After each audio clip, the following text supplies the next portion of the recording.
banyak yang mengkritik bank syariah kan, tidak betul-betul syariah, akadnya murabahah tapi tidak betul-betul jual beli. Kita ingin Indonesia jadi pusat ekonomi syariah dunia, tapi so what gitu. Kalau ingin lebih maju lagi, lebih besar lagi, bank syariah harus datang dengan produk yang bisa menyelesaikan masalah-masalah tadi. Sebenarnya yang mau pakai bank syariah itu lebih banyak daripada pakai bank konvensional. Tetapi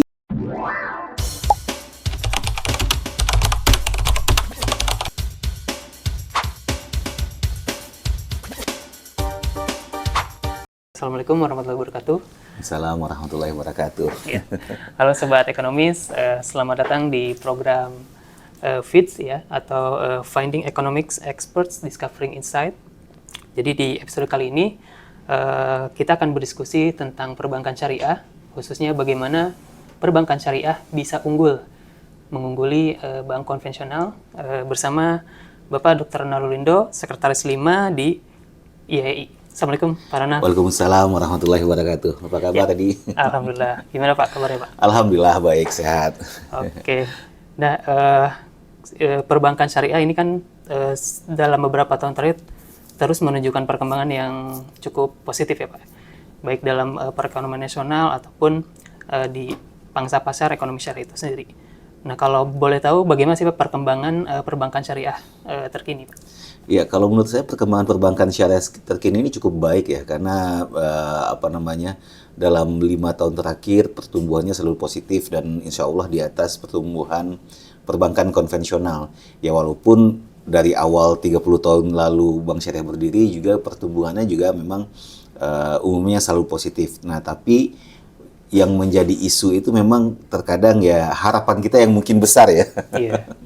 Jadi memang kalau dilihat keseluruhan ya tetap masih jauh lah market share-nya di bawah perbankan konvensional. Nah, ini nih PR nih yang memang harus kita selalu kejar ke arah sana agar bank syariah ini bisa menjadi mayoritas, sehingga prinsip-prinsip syariah itu akan lebih mudah diterapkan kalau bank syariah itu skalanya sudah jauh lebih besar. Berarti kan kinerja sejauh ini selalu positif ya Pak ya? Betul. Dan pemerintah juga terus mendukung melalui berbagai regulasi, melalui berbagai pengawasan dan peraturan. Nah, menurut pandangan Bapak sendiri, bagaimana regulasi perbankan syariah sejauh ini Pak? Ya, sejauh ini perkembangan yang terbaru ya di Undang-Undang P2SK, di Omnibus Law Sektor Keuangan yang baru itu, stakeholder perbankan syariah bukan hanya perbankan, keuangan syariah di Indonesia termasuk pemerintah dalam hal ini Kementerian Keuangan, BI, OJK, LPS, DSN MUI dan lain sebagainya, itu memang sudah berusaha total untuk mengatur perbankan syariah ini agar bisa lebih baik. Nah, di undang-undang itu sendiri banyak opportunity baru tuh yang diberikan kepada lembaga keuangan syariah, terutama perbankan syariah.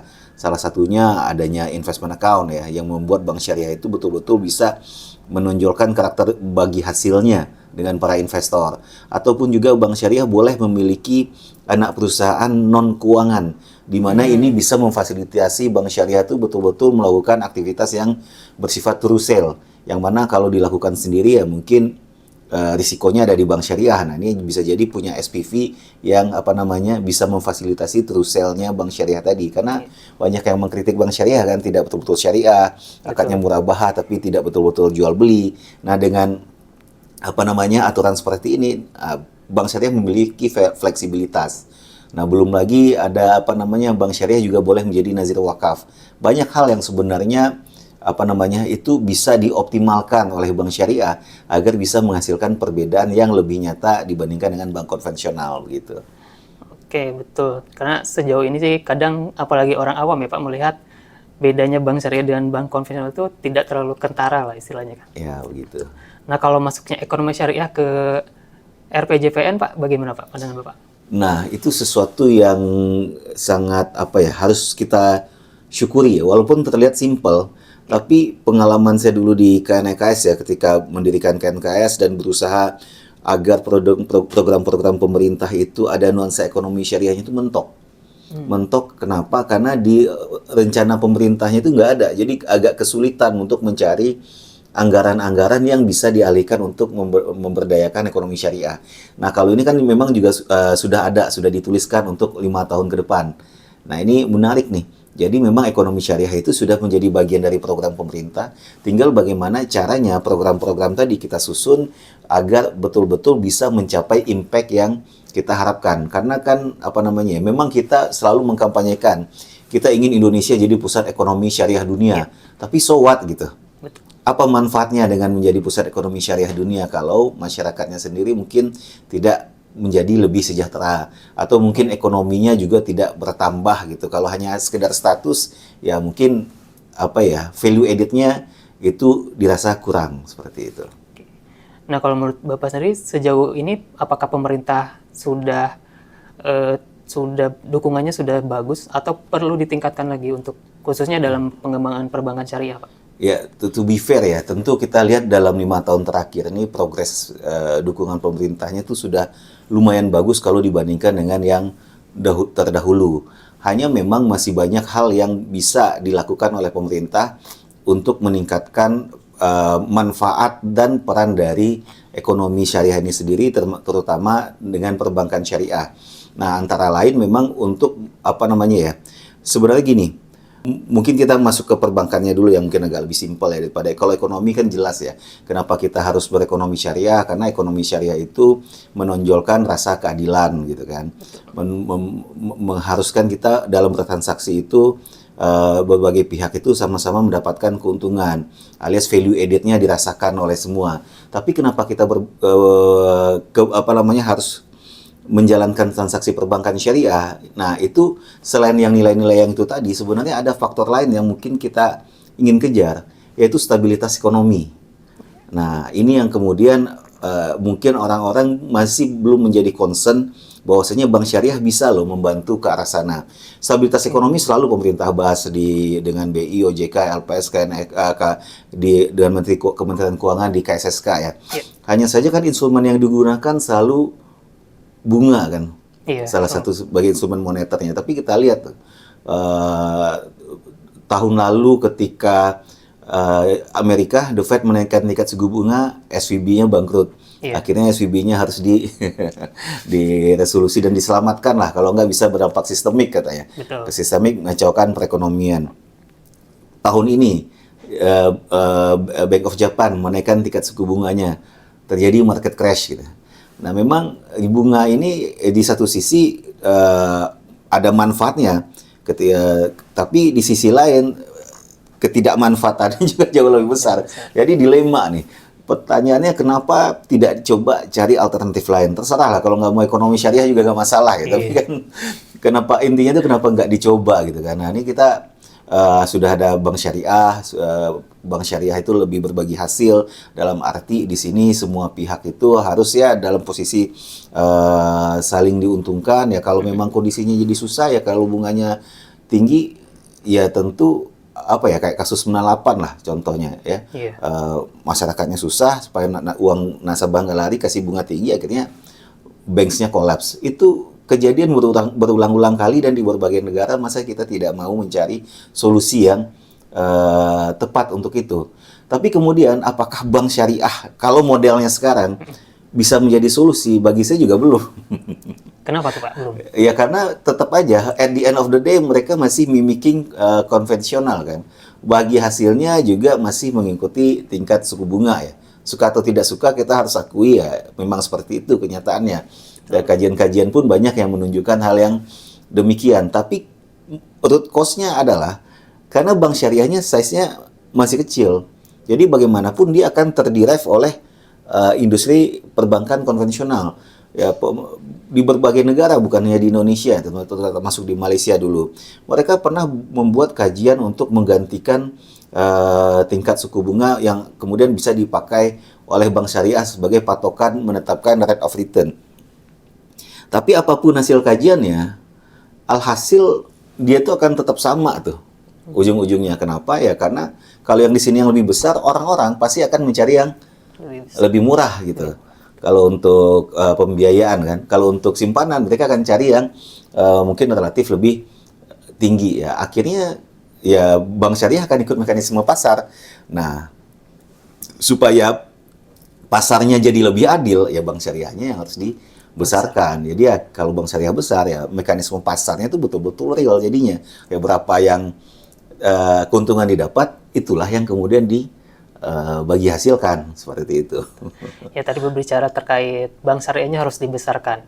Nah, sebetulnya apa saja yang perlu dilakukan Pak supaya bank syariah ini bisa lebih besar dari bank konvensional? Ya sebenarnya yang perlu digaungkan dulu adalah urgensinya ya. Kenapa bank syariah ini harus lebih besar? Tadi itu satu tuh yang masalah stabilitas perbankan, stabilitas keuangan, dan mungkin juga stabilitas ekonomi. Walaupun kita harus akui ini, kita harus bikin kajian yang detail dan mendalam dulu ya terkait hal ini sebelum kita menjadikan ini sebagai suatu kebijakan. Tapi urgensi yang kedua yang banyak orang lupa adalah 85% penduduk Indonesia ini kan Muslim. Nah, mereka ini adalah target market utama dari perbankan. Nah, di sisi lain, undang-undang kita menjamin kemerdekaan tiap-tiap penduduk untuk beribadah sesuai dengan agama dan kepercayaannya. Ya, walaupun kita tahu bunga itu bukan masalah ibadah, tapi masalah muamalah ya. Tapi itu kan tetap masalah keyakinan. Kita makan bunga, ya kita tahu hukumnya apa, dampaknya apa gitu kan. Nah, pertanyaannya, orang-orang yang kemudian sadar, tapi dia bekerja di bank konvensional, apa yang terjadi? Ini orang-orang yang diberi label hijrah. Mereka terpaksa resign, berhenti. Jadi apa? Kadang jualan, kadang bawa gokar.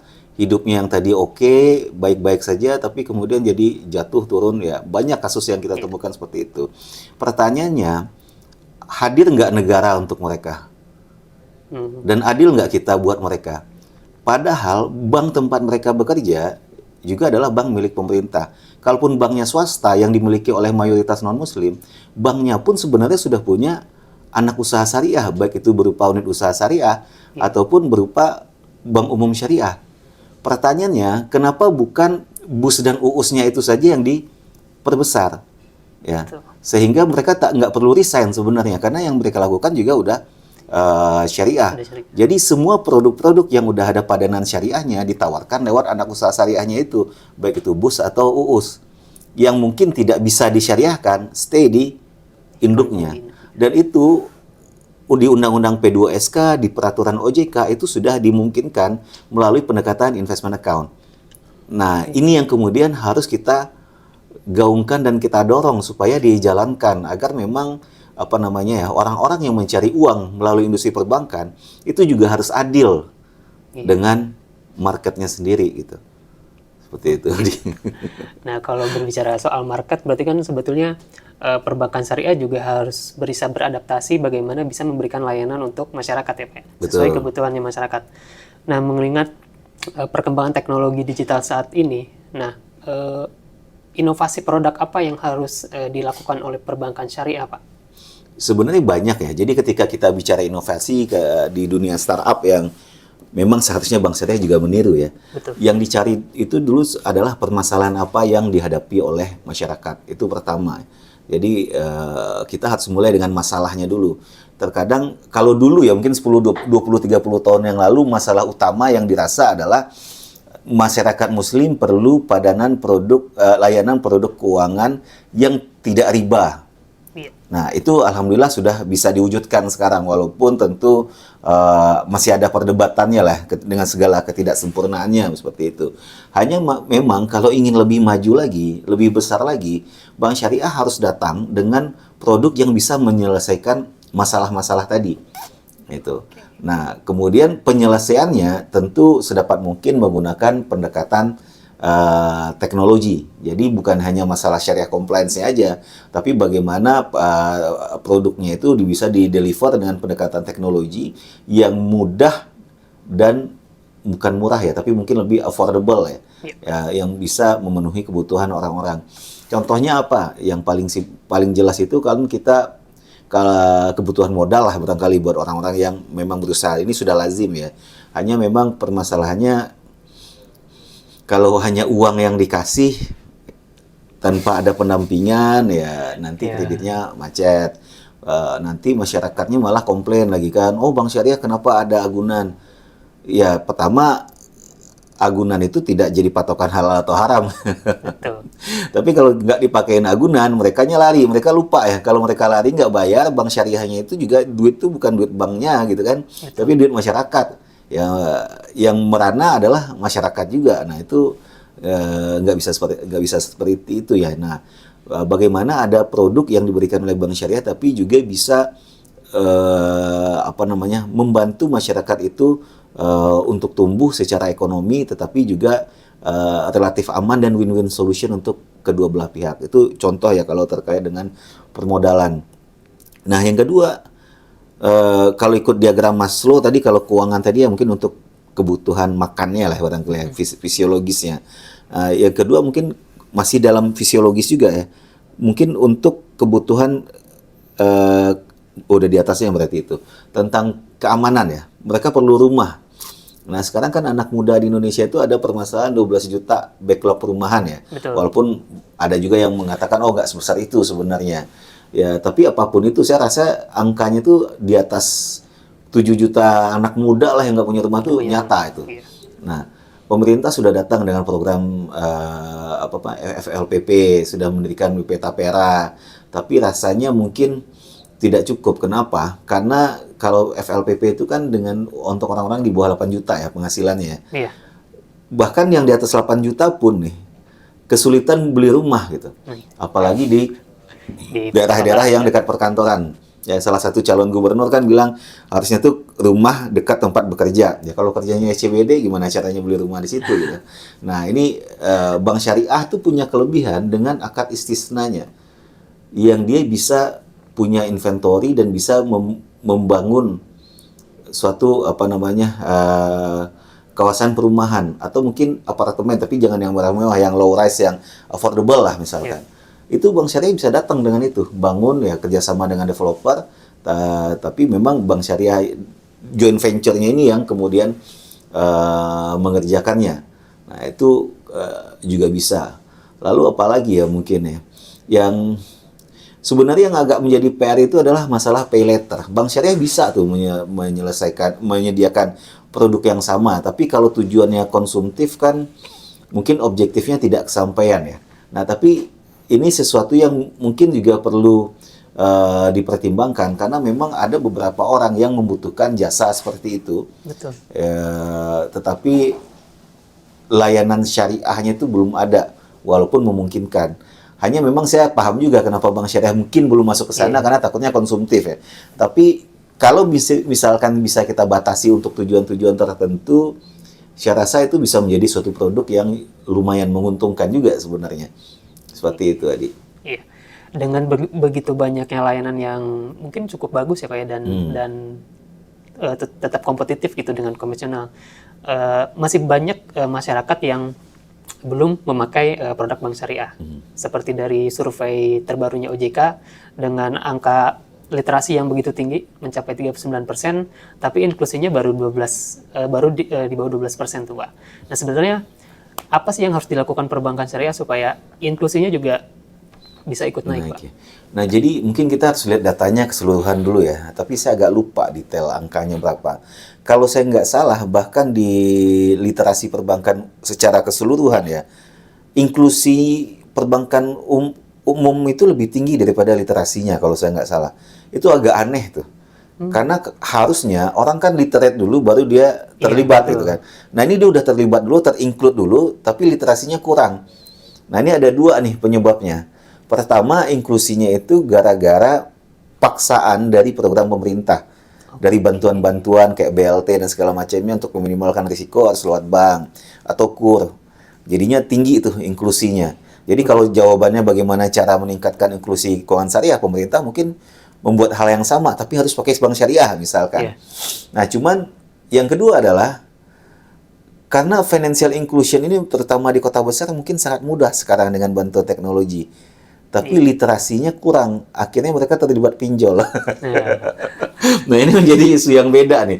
Cuman nggak ada urusan syariahnya sih sama ini. Kalau tadi kalau yang terkait yang si syariah tadi ya, bagaimana cara meningkatkan literasinya atau meningkatkan inklusinya, saya rasa mungkin kita melihat ke hasil survei yang pernah kami lakukan dahulu. Saya waktu di dengan PEBSUI dan BSI. Boleh ya membocorkan sedikit ya BSI ya. Jadi waktu itu kita kita mau confirm ulang sih. Dulu kan ada ada beberapa pihak yang menyatakan bahwasanya sebenarnya yang mau pakai bank syariah itu lebih banyak daripada pakai bank konvensional. Tetapi kalau fasilitasnya setara gitu. Nah, kita ingin menguji tuh statement tersebut. Dan memang betul. Jadi waktu itu kita bikin diagram ya, 4 kuadran ya. Kuadran pertama hanya mau syariah saja, kuadran yang bawahnya tidak mau syariah sama sekali. Berarti di tengah-tengahnya itu degree-nya lah ya, derajat ininya beda-beda kita desain. Kalau di sisi kanan itu dia mau yang impactful, impact oriented ya. Sisi kiri dia mau profit oriented. Nah, yang syariah dan profit oriented itu kalau saya nggak salah itu sekitar 60-70%. Jadi memang mereka maunya syariah sebenarnya, tapi tetap yang menguntungkan. Nah, mau non syariah tetapi profit oriented itu kecil. Kalau nggak salah hanya 15%. Nah, kemudian yang mau syariah dan impact itu juga nggak besar ya, 15 juga sih totalnya kalau nggak salah. 15 yang mau syariah, tidak mau syariah dan tidak mau impact nih yang paling kecil. Jadi sebenarnya peluang syariah itu jauh lebih besar. Ya hanya mungkin permasalahannya adalah apakah profit ya mungkin nggak hanya dalam bentuk margin bagi hasilnya aja, tapi manfaat atau keuntungan lain yang didapatnya itu juga harus bisa lebih besar seperti itu. Nah ini yang kemudian menjadi PR bersama, karena saya masih ingat waktu saya di KNKS dulu ya, kita berusaha mendekati para pengusaha-pengusaha besar agar mereka mau menggunakan jasa perbankan syariah. Mereka semangat tuh, boleh Pak, boleh, tapi apa manfaatnya buat kami? Kelebihannya apa gitu. Jadi setelah itu saya kumpulkan tuh pimpinan bank syariah, saya sampaikan pertanyaan tadi. Ya mereka juga kesulitan menjawab. Kalau begini kan repot ya. Iya. Karena mereka saja bingung kan ketika. Ya. Karena kalau manfaat itu hanya dibilang di margin yang tinggi, keuntungan yang tinggi, nasabah pembiayaannya yang kemudian akan menjerit, gitu. Mereka akan selalu bilang bank syariah mahal. Nah, ini yang kemudian menjadi PR. Hanya ya, nah ini juga sesuatu yang perlu kita luruskan nih. Ya. Orang bilang bank syariah mahal ya. Dengan adanya economic of scale yang besar kayak BSI sekarang, itu memang bisa menurunkan mahalnya bank syariah. Tapi kalau menurut saya, seandainya BSI pun bisa jadi sebesar Mandiri, BCA, atau BRI ya, syariah itu akan tetap lebih mahal daripada konvensional. Tahu kenapa? Kenapa? Ya, di konsep dasarnya dulu kita harus tahu apa yang bedakan riba dan laba. Kalau riba itu kan tanpa usaha kita dapat untung kan, nggak ada iwatnya dalam bahasa syariahnya, termnya, nggak ada counter value-nya. Nah, sedangkan dalam menghasilkan laba itu harus ada usaha, harus ada kewajiban yang dijalankan, atau harus ada risiko yang ditanggung. Itu kan semua akan meningkatkan biaya. Nah, pertanyaannya sekarang harusnya nggak masalah masyarakat itu, feeling saya harusnya ya, masyarakat tuh nggak masalah dengan harga yang lebih mahal, asal kita bisa mengkompensasinya dengan hal yang lain. Sebagai contoh ya, apa bedanya tas merek Eiger misalkan, atau apalah ya, saya kalau mungkin nggak Apple to Apple karena Eiger buat cowok ya, dengan Louis Vuitton misalkan. Orang mau tuh beli Louis Vuitton puluhan dan ratusan juta, tapi tas yang di pasar-pasar harga ratusan ribu juga secara fungsi kan sama sebenarnya. Tapi kenapa ada yang jual lebih mahal? Karena value-nya. Nah, kembali ke inovasi tadi ya, mungkin kita di ekonomi syariah ini, bukan hanya di bank syariah, harus bisa datang dengan value yang tinggi, yang mungkin ada perbedaan dibandingkan dengan bank konvensional, sehingga masyarakat menerima konsekuensi sedikit lebih mahal itu tadi. Seperti itu tadi. Tadi dari pemerintah sudah, terus kemudian dari pelakunya di industri sudah. Nah, apa yang harus dilakukan masyarakat juga supaya bank syariah lebih besar, dan mungkin keuntungannya apa sih Pak untuk Indonesia, untuk masyarakat ketika bank syariah lebih besar dari konvensional di Indonesia? Apa yang dilakukan masyarakat ya? Sebenarnya itu agak sulit dijawab ya. Hanya memang ketika kita itu hanya bisa berekonomi syariah dan menggunakan layanan keuangan syariah dan juga ya berbank syariah dengan benar ya, kalau masyarakatnya juga benar. This is the ugly truth gitu. Agak susah membesarkan bank syariah kalau masyarakatnya itu masih kapitalis gitu. Iya. Mungkin kita nggak mau ngakuin ya, tapi jujur aja kenapa nggak pakai bank syariah? Selain alasan sebagian orang yang menganggap bank syariah belum sesuai syariah dan di satu sisi mungkin ada benarnya gitu ya. Iya. Walaupun di sisi lain harusnya ya bukan berarti kalau nggak bisa secara keseluruhan harus ditinggalkan, tapi harus kita perbaiki pelan-pelan karena memang kenapa tidak sesuai syariah itu kan dulu karena memang ada undang-undang yang bertabrakan, jadi harus disesuaikan cari jalannya.